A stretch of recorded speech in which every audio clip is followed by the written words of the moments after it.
जय हिंद। हम लोग इस वीडियो में सामाजिक विज्ञान का मोस्ट इम्पोर्टेंट क्वेश्चन लेकर आए हैं और यदि दोस्तों आप पिछले क्लास आप नहीं देखे हैं तो उसे ज़रूर देखें, ठीक है। तो चलिए इस वीडियो को शुरू करता हूँ। क्लास 10th का इम्पोर्टेंट क्वेश्चन सब है। देखिए, वस्तु विनिमय प्रणाली क्या है।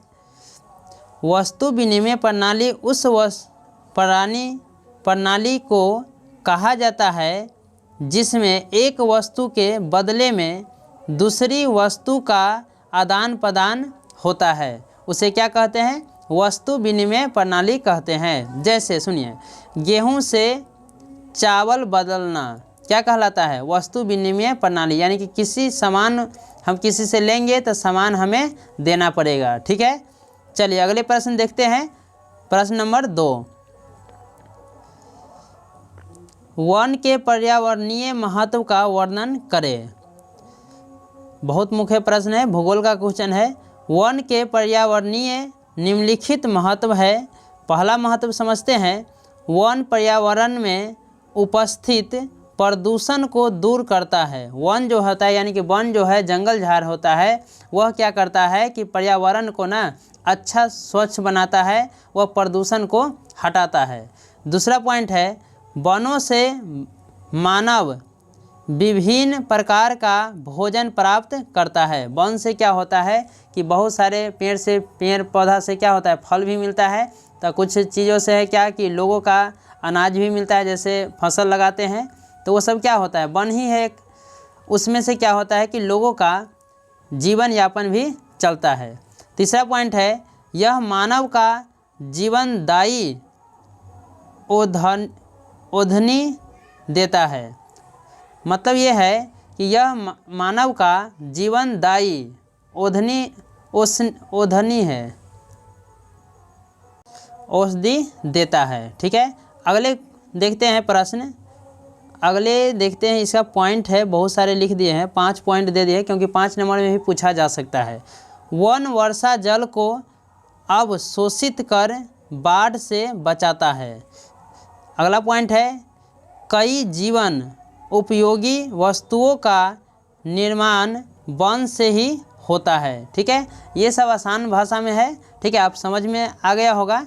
चलिए अगले प्रश्न देखते हैं, 3 नंबर। तीसरा प्रश्न है, आर्थिक संकट से आप क्या समझते हैं? आर्थिक संकट से आप क्या समझते हैं?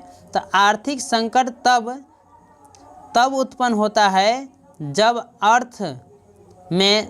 अर्थतंत्र में आने वाली वैसी स्थिति जब उनके तीनों आधार कृषि, उद्योग और व्यापार का विकास ठप पड़ जाता है, उसमें लाखों लाख लोगों बेरोजगार हो जाता है तथा वस्तु तथा मुद्रा दोनों की दर कम हो जाती है। उसे क्या कहते हैं? आर्थिक संकट उसमें उत्पन्न हो जाती है।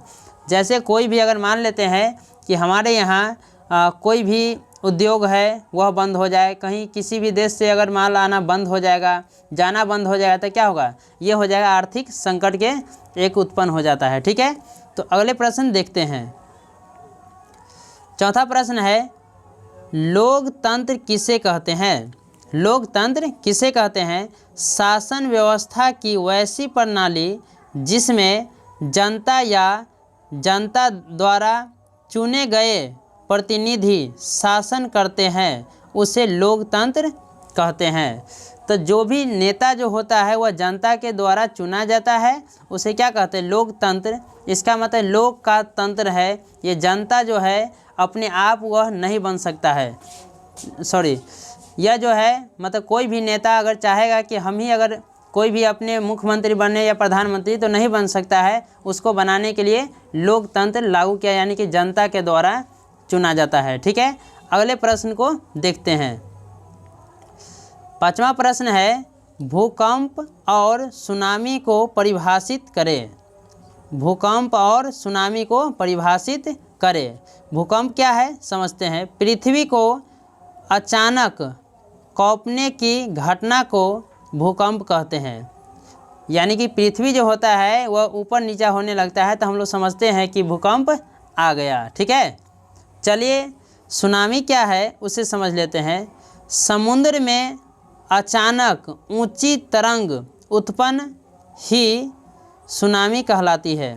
यानी कि उसमें देखे होइएगा कि जब समुद्र में है वह तरंग का मतलब क्या होता है कि वह ऐसे ऐसे जो करता रहता है, ऐसे पानी की ओर जाता है, तो उसे क्या कहते हैं, तरंग कहते हैं। ठीक है, बहुत मुख्य प्रश्न है, आप लोग समझते जाइए इसे और बढ़िया से कलम कॉपी निकाल कर बैठे और उसे नोट कीजिए। ठीक है, अगले प्रश्न है क्या, छठा नंबर, नवीकरणीय संसाधन किसे कहते हैं। नवीकरणीय संसाधन किसे कहते हैं, वैसी संसाधन जिन्हें दोबारा प्राप्त किए जा सकता है उसे नवीकरणीय संसाधन कहते हैं। जैसे सौर ऊर्जा, पवन ऊर्जा, ETC। ठीक है, यानी कि ये ऊर्जा जो है नवीकरणीय संसाधन है, ये हवा कभी खत्म होने वाला नहीं है, यह पुनः उत्पन्न हो जाता है। ठीक है, अगले प्रश्न की ओर देखते हैं। अनवीकरणीय संसाधन किसे कहते हैं, वैसे संसाधन जिन्हें दोबारा प्राप्त नहीं किया जा सकता है उसे अनवीकरणीय संसाधन कहते हैं। यानी कि वैसा संसाधन है जो दोबारा प्राप्त नहीं किया जा सकता है उसे अनवीकरणीय संसाधन कहते हैं। अब देखते हैं इसका क्या है अगला थी, या आप ऐसे भी बोल सकते हैं, वैसा संसाधन जिन्हें दोबारा प्राप्त नहीं किए जा सकते हैं, ऐसे संसाधन का विकास में लंबी समय लगता है उसे अनवीकरणीय संसाधन कहते हैं। जैसे कोयला, पेट्रोल, ये कोयला पेट्रोल सब यदि ख़त्म हो जाएगा तो ये बहुत दिनों के बाद ये फिर जाकर वह हो पाएगा। ठीक है, तो हमारे पृथ्वी में जो है ये संसाधन कई एक प्रकार के हैं। ठीक है, देखिए जैसे कोयला, पेट्रोल सब है, ये सब ख़त्म हो जाएगा तो इसको दोबारा होने के लिए बहुत समय लग जाएगा। ठीक है दोस्तों, तो मिलते हैं नेक्स्ट वीडियो में। आज के लिए इतना ही। जय हिंद, जय भारत, थैंक यू।